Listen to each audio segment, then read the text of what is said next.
All right, let's get this show on the road. Welcome to Wall Street Beats, everybody. no I'm joined by our retail pro, Jeff Mackey, and our technicals pro, momentum pro, Kevin Bakes Baker. Jeff's the guy that knows what's moving in the aisles, and Bakes is the guy that knows what's moving in the charts. So let's get this show on the road. Jeff, what are you looking at this morning? I know you're going to talk about some Amazon and maybe some Target, and what else were you looking at? You know, I like both those. You're kind of just putting together sort of those year-end things. We were just talking about the 2-week weird block where it seemed like every day and no day were work days. A great time to compile lists of stuff that can maybe make a comeback next year. That's where Target comes in. You know, I own it in long-term option form because I just can't, I don't have the stomach for what they're going to go through. It's a turnaround story in the truest sense. You know, I still think it at some point they're going to take down estimates by a lot, and everyone's going to realize that the PE looks super duper cheap because the E is not anywhere near what anyone thinks, which I'm fine with. You know, you're not a turnaround because things are going great and you can just stick with things, the status quo. They got some stuff to do, but they also have just a lot of low-hanging fruit. They got so tied up into a bunch of social issues, a bunch of kind of just things that you don't do as a discount store. I'm not a go woke, go broke guy. I'm a let's welcome everyone to the store guy. And that's rule 101 of retail. They forgot that over the last 10 years. So that would be one example of stuff they can do. They can fix their housewares. They can do some rethinking on electronics. I just see it. And they're at a point after 3 years of much deserved declines. They're finally at the point where an earnings warning, an earnings cautious guidance would be a tremendous buying opportunity as opposed to just another kick in the nads for people who are long. You know, it's you go into the stores, they had much better energy this quarter. I don't think they're going to beat, but I don't think it's about that. You know, there's a lot of things I'd want to fix about them, but I'm not willing to give up on this new CEO just yet. So kind of long and scared about that. You know, I feel the same way about Lululemon, where I love me a good proxy fight. I love me a new CEO. I love all the things that's going on in the background. I'm not sure how they fix it, but, you know, just take a look at that chart, Bakes. Seems like bad news is kind of built in there. Seems like Yeah, you know, starting to move. After 5 years, it seems like people have the hope is gone. They've taken a 5-iron to anyone who had hope in that name, and they can kind of do better.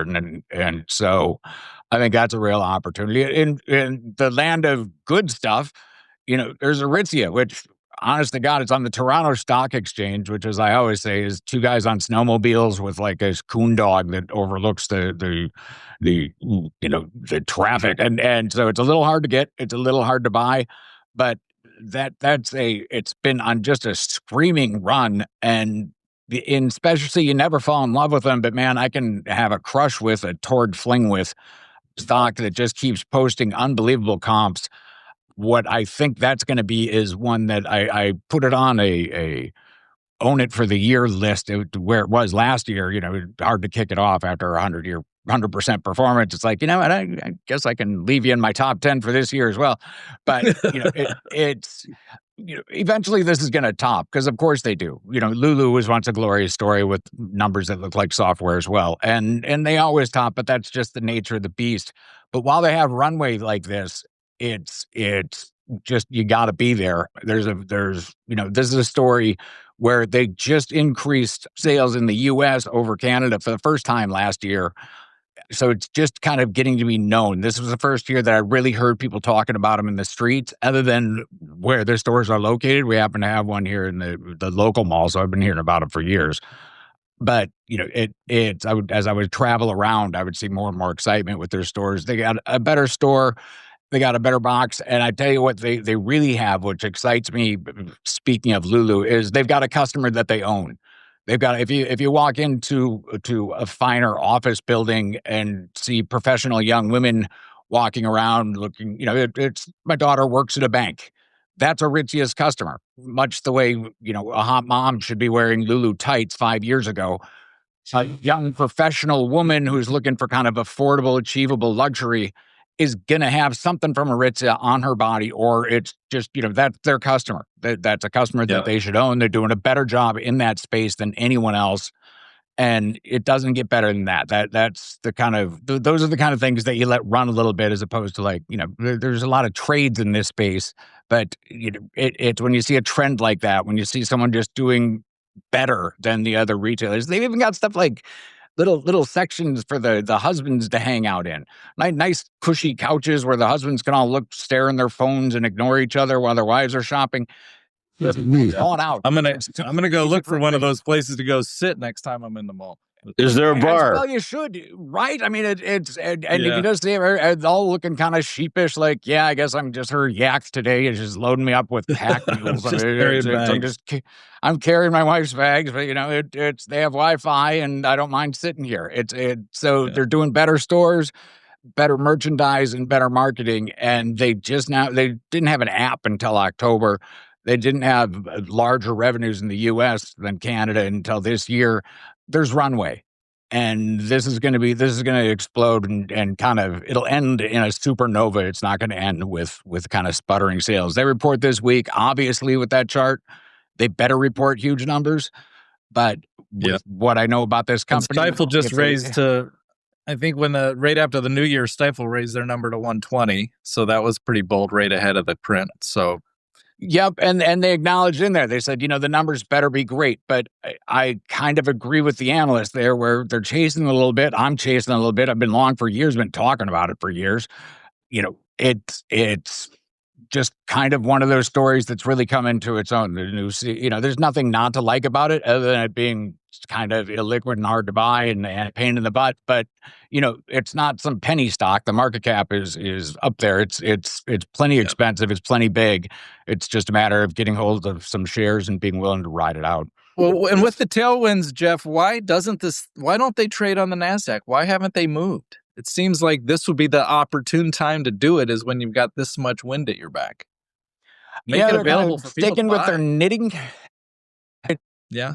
Canadian legend, and so I'm not sure of all the details of why they're kind of sticking with it up there. And weird nostalgia, but it's kept me in the past. It's kept me kind of muted a little bit on recommending the stock, because it's a little bit of a hassle. People can get their hands on it though, but they hired a new CEO who came in and replaced the legend, which is always dangerous, and it caused a big dip in the stock. She proved to be super talented, super smart. And this is a company, again, I'm like a proud dad with it, but because my daughter thought of it, and I love seeing a young CEO come in and prove she's got chops. I think that's just terrific news. Yeah, there's a lot of good stuff going on there, and it's just a positive story. Okay. So whereas Target is more of a stop sucking story, this is hey, let's just keep it going. And the other one is Amazon. I mean, I think Amazon's done pausing. I think it bakes literally to something that Professor Galloway was talking about. Amazon's going to get more out of AI. So is Walmart. So are a lot of these companies that the robotics, the AI, that works so much better for the discount space. And what I want from my AI investments is not chips. I'm not a chip expert, but I know a thing or two about retail. And I know that if you have a factory where no one has to touch any product, and if you have a website where you've got a nice big funnel that's going to feed you to the right goods. Show me efficiency and margin improvement, right? Right. And people love to kind of shit on Amazon because it's it's a tech company in drag. You know what? Between Walmart and Amazon, you're talking about 1.3 trillion something in revenues a year. So yeah, if you increase those margins by 25%, you can crap on it all you want. That's real cash money that 100%. Is going to flow to the bottom line. Has the sell side picked up on that at all? I mean, retail is almost an afterthought for the Amazon guys that I listen to. Retail's an afterthought for Amazon at this point. Because everyone's just so concerned with the AWS. So I think the sell side's picked up on it, but no one's really willing to kind of walk the plank and say, I like Amazon because of retail. No one ever wants to love retail. Walmart had to become a tech stock in people's mind before people even paid attention to it. They've been the biggest retailer in the world since 1989. It had a breakout year last year. But I think Amazon's going to get that kind of expansion this year, just because people are going to realize what's fueling the motor there is just huge retail sales, and discount has really super lagged. With the amount of microphones Amazon has just in my house alone, I'm sure your guys' house, well, they should be better at selling me stuff that I want. I should type in light bulbs and they should tell me every damn lamp I have in my house, what light bulb it needs, how many watts I might want, and how it's going to make me look in the mirror if I use this overhead wattage versus this other one. They can do a much better job of calling that. Amazon's website, it's tired. All the discounters' websites are tired. So I'm really excited about what they're doing. Again, practical application of AI technology is the next wave of this. If it's going to be a real thing, it's going to have to start paying off rather than just being this, Oracle's investing this and we're doing these circle jerk kind of financing deals where, I'll buy your chips and you buy my product and together we'll pretend our revenues are going up. That has to stop. This has to start making people money, and the way they're going to do it first is through the consumer. I didn't know So this, that's my Jeff, spiel. but do you know their AI assistant? They have a name for it. Yeah, what is it, like Rufus or something? Rufus? Yeah. I thought that was cute. I thought that was clever. They're all trying to humanize them. Let's make that thing work. Yep. Let's make Rufus. I use chat as my personal trainer now, and it's dangerous because it's lazy, and so you constantly just have to slap it in the head. I let 10Ks into it too, and it just kind of does the least amount of work possible, and it always thinks you're great. That makes for a lousy therapist, but if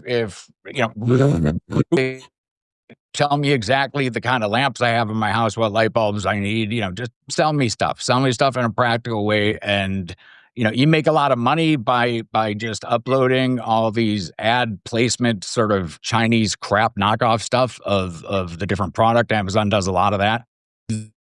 More money in actually giving the consumers the best real deal, as opposed to kind of the other little scammy things that they're doing.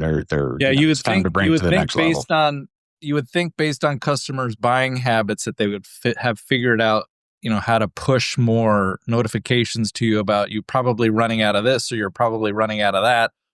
Like I buy tea all the time. I drink tea in the mornings. So based on my buying habits of tea, they should probably tell me I'm probably running out and I should buy some more.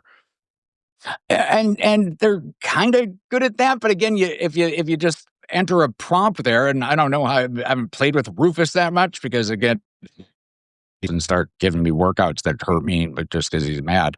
But they should be better at telling you what you really want, and they should be more in tune with that. Amazon gets a lot of crap for, again, they've got so much microphone spyware in your house and everything. It's time to put that all together in a practical way, in a way that makes them look less like the big evil corporation and more just like, this is the most convenient place to shop. Walmart's entered the fray. I think that lights a fire under both of them as merchants.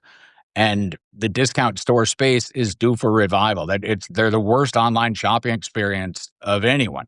I mentioned Ritzia's website. They've had an app for 3 months, and it's kind of a nicer shopping experience than Amazon is. Now I realize they don't have 10 trillion SKUs the way Amazon does, but regardless, it's time to make the discounts.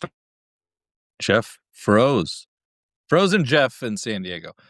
So Banks, what do you think of the chart? This thing up 5% last year.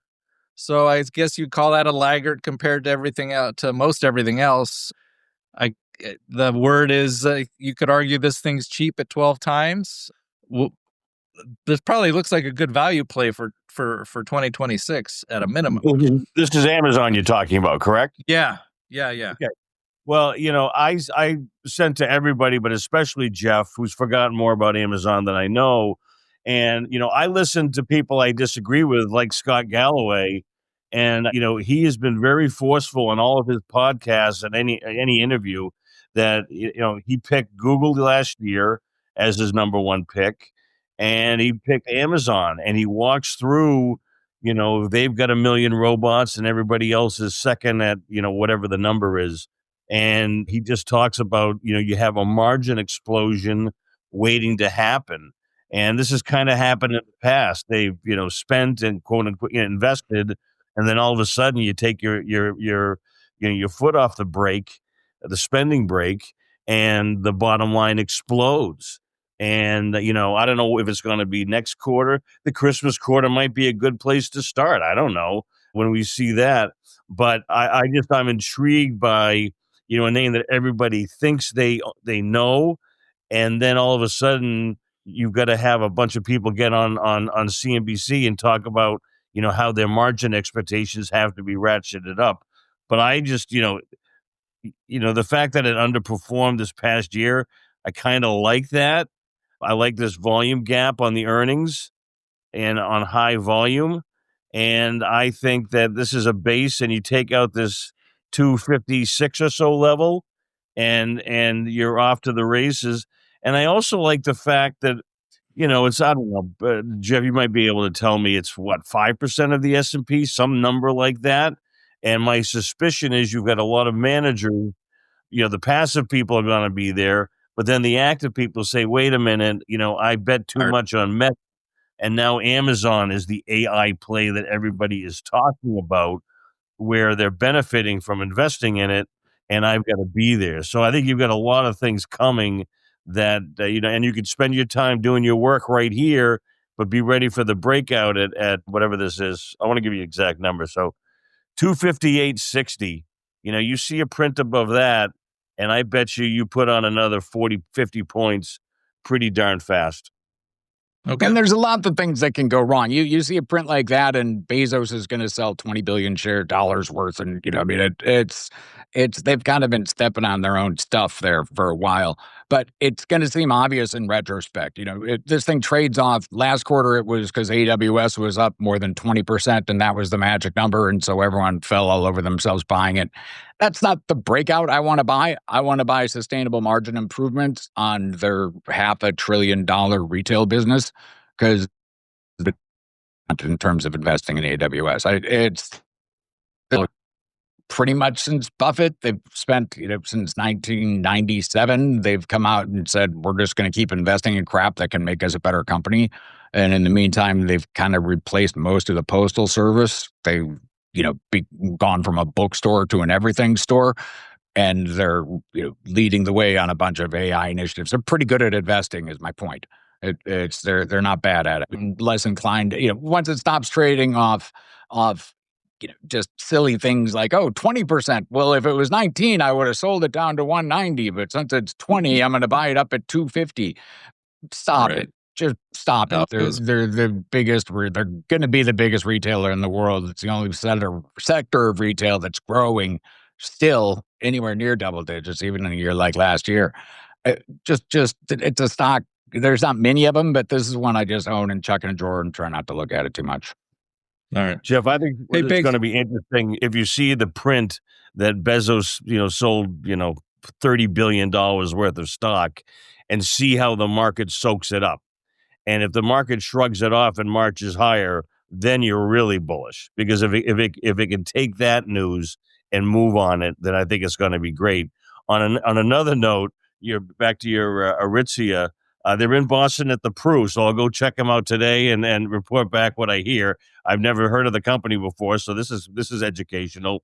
And I lament the closing of the bar at Nordstrom at King of Prussia in outside of Philly. It was a genius idea, and I think Aritzia should follow that. A bar never hurts. I bet the Nordstrom guys.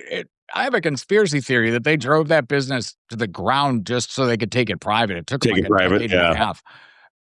I mean, it's. I don't know about all these consumer surveys, but malls are still packed. They were packed last weekend. Theaters were packed. People are doing stuff. Really that grumpy about what their financial condition is. I bet the Nordstrom family is just fine being private right now, because I suspect that they did pretty good numbers, notwithstanding the lack of a bar, Bakes. I'm sorry about that, man. Yeah. I remember the good old days walking into high-end retailers with my wife and them sitting me down offering me a glass of champagne while she shopped. Remember that, Jeff? That was probably 20 years ago. There are worse business models than just entertaining the husband, right? I mean, it's exactly kind of 101-ish, I mean, it's just like keep the guy busy while she buys some shoes, and that's fine. Keep him busy, get him a little drunk, you might spend a little more money. Yeah, exactly. And whatever you do, don't put a... That's fine. Those shoes look great, honey, and it works out fine. Exactly. Get to. And don't put a football game on, for the love of God. Yeah, don't do that. They won't leave. Boyd's in Philly did the same thing. They handed my wife a champagne while I bought a suit that cost the GDP of Bolivia. See? All right, Bakes, what do you think of the target chart here? I think we're up to almost a 5 handle on their dividend yield, Jeff. I think for now, yeah, they've got some CapEx commitments to make. We'll see. It's a base, but what I want to see is more of these blue spikes. I want to see accumulation, and I want to see the volume picking up. This is sort of, the knife is on the ground, but is it on the ground so much that it can take the washout earnings downgrade that Jeff seems to think is coming from the new CEO? And it's the same kind of thing. If they drag down expectations, revenue and earnings expectations, and the stock shrugs it off, then I become more bullish. So, and I would love to see him get kicked in the teeth. That's what happened when Cornell, back before he became a social activist / CEO. He used to be a CEO who was turned around Target at the time. In 2017, he announced a lot of ideas that turned out to be quite prescient in their ways. It got them ahead of the curve in a lot of ways.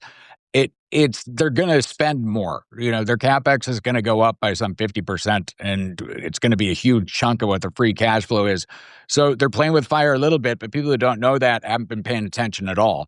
So I think there's a real unique chance here to go in there with some creative ideas.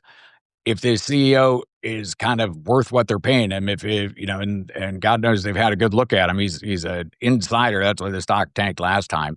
But we're going to see some cash flow changes there. It's not just an earnings warning that I'm worried about. I'm kind of less worried about the last quarter than I am. I would love to see a reaction. That's why I'm long leaps, because it'll be less painful on just an actual dollar basis. I could buy the equivalent in stock, but I think if I'm wrong about this, I'll just forget about them. And otherwise, I've got until January of next year. And, if they get any traction at all on this, then you're going to be in that glorious kind of honeymoon phase for a new CEO where the ideas make sense and the earnings don't matter. Holy shit, give me those stocks all day long. It's a company where the street has CEO and the faith in the turnaround plan, and the earnings don't matter all that much in the near term. That is glorious. That's your bulletproof scenario, at least in consumer land. Yep. Jeff, when you put a trade on like that, with leaps, how far out of the money do you go, or it's just 5%, maybe 10%, or at the money? I'm about 20% out of the money on those. Okay. It was 25 before. I don't mind going a little out there. It's either going to work or, I think the least likely scenario is it's sitting at 100-ish this time next year, because they've got a lot of stuff to do. If it's sitting at 100-ish, it means that the guy didn't make radical changes, and I'm wrong. And so I'm willing to flush it. But, if he's right, then you have a company that's legitimately cheap, not on a PE basis, but it's cheap on just, you're doing $100 billion of revenue and you're trading at like a $35-40 billion market cap if it goes down for, so that's not so bad. Like, you should be able to figure out how to make money off it. And I think people will be willing to give them the benefit of the doubt. Again, there's so many things to change there. Why are you selling TVs? You don't have anyone that can even unlock. I can't buy headphones there because I can't find a damn person. You're not staffed that way. Unlock the stocks.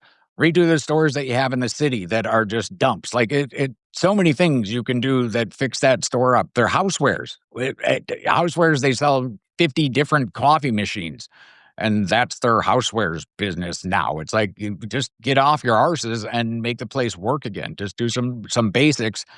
And I think that'll be real popular on Wall Street. I think that, it's a name that people want to upgrade. They want to recommend this because they want to be the analyst that kind of gets on board early with something that, like, hey, remember Target? Good point. Didn't we used to like that store? It could be a feel-good story, or it's going to be a story that, screw me, I was wrong. That's okay. I've done okay on Target in the past. I don't, there's another reason to use options instead of cash. Not spending anything I can't afford to flush. Exactly. When's the expiration, Jeff? How far out are you going? I'm doing next January.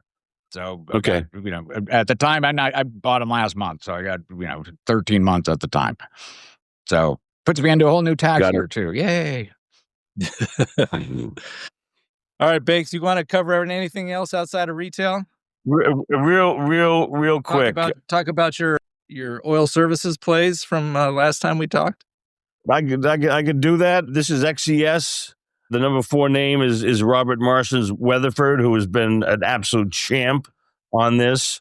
And it's just time.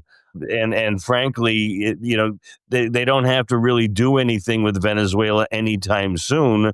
They just have to have the prospect that they're going to get some of that business drilling and completing and fracking and all those things in Venezuela.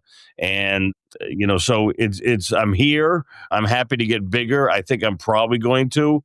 I think it's going to be a little bit tough with a 5 handle on oil. But Bob and Charlie did a great job yesterday on the show talking about what's going on there, and it's staggering. It's going to take some time, but yeah, it's going to take some time, but that's okay. That's what, and again, I love the dynamic of I used to like oil services once. It's kind of like I used to like Target once, and all of a sudden there are no oil and gas analysts because it's on the buy side because it's 3% of the S&P. Why would you? But what you do is you pull out Schlumberger and Weatherford off the shelf. And okay, now I'm market weight in energy services, and now I get to go talk about AI again. So I like it. I'm a fan. Okay. All right. What else? Metals? Any of your metals you want to talk about? Yes. Silver was hitting new highs while I came on. Copper was hitting new highs. Lithium was hitting new highs. I'm there in spades. That's roughly 40% of my portfolio. The Bake Stock Market Authority account, my chart looks really, really good right now. But I'm going to add nickel to this. And as you might imagine, it's got to play in data centers and batteries. And frankly, I've just started my work here, but I bought it here. I love when I make money on the first day. That usually means I'm onto something. Nickel is going vertical right now. The spot price of nickel. Indonesia is staying very disciplined. They're the big player here. God's got a sense of humor. He puts these valuable resources in really crazy far flung places. And look at the volume. I mean, this is and I haven't even seen CNBC. I haven't even seen CNBC talk about nickel yet. So I'm here. It's 10% of the portfolio. I sold PSIL, and literally I go through every day and I say, okay, here are my names 1 through 10. And if you're 11, you're going to be old Yellard. And off it went dispassionately. And so I've got no losers now. And I'm looking forward to this continuing. I'm in the nice situation of some where we talked about this. They get to 10% plus. I pull them back. Platinum was a double. I take half of that off. Now it's 6% of the portfolio. And then it looks like that wants to hit new highs. So I'm kind of the metal fund right now. And I'm gonna look at what the S&P weighting is and all the crazy stuff I own. I bet you it's less than 5%, maybe 10, and I kind of like that. I like going where no man has gone before. To quote Captain Kirk. Is gold one of those, Bakes? Gold's not hitting new highs. I think gold is. I own silver, and so a lot of the silver miners, and roughly 15% of their production is gold. So I'm there, but I'm leaning more towards silver, which obviously is a smaller, less liquid market. You're leaning more towards the industrial metals. But I keep things really simple. Silver was under $49.50 for 45 years, and we took it out. And then what happened? We tacked on roughly $30 in 2-3 months. That's just the way this works. I mean, markets have memories, and they say if I'm finally free from the shackles of $49.50, I'm gonna go play. And silver is playing, and people say, oh, it's a parabola. Yeah, it's a parabola, but it's my parabola. and I'm exiting that parabola as gracefully as I can. I try to use AI to say, optimize this for me, and they kind of say, "Yeah, Bakes, we don't really know what you're talking about." So stay tuned. But At least it's not making shit up. Sorry. I said, at least it's not making shit up. No, I mean it's I'm a Gemini 3 fanatic. I talk to it all day long. I think it's fantastic. And oh, by the way, it's owned by Google. And oh, by the way, they have YouTube, which is the greatest treasure trove of teaching information you could possibly ask for. So, parenthetically, I like Google too. I was an idiot and I sold it in 2010. I'd like to go back in the time machine and punch myself in the face, but so be it. So we're running a little bit over. I'll talk about ROKT down the road, but for our members, we've got new ideas that are coming here all the time. Aritzia, I haven't heard anybody talk about it except Jeff Mackey, and you heard it here first. So, I'm going to go to the Pru today and see what's going on. All right, boys. Let me know what you think. I got to hop, you guys. We wrapping? Take care. Us too. Have a great one. Thank you for joining us on Wall Street Beats. Follow us on wallstreetbeats.com. We will see you tomorrow. Thanks, guys. Keep smiling. Jen, thanks as always. I got to run. Take care. Thank you. Okay.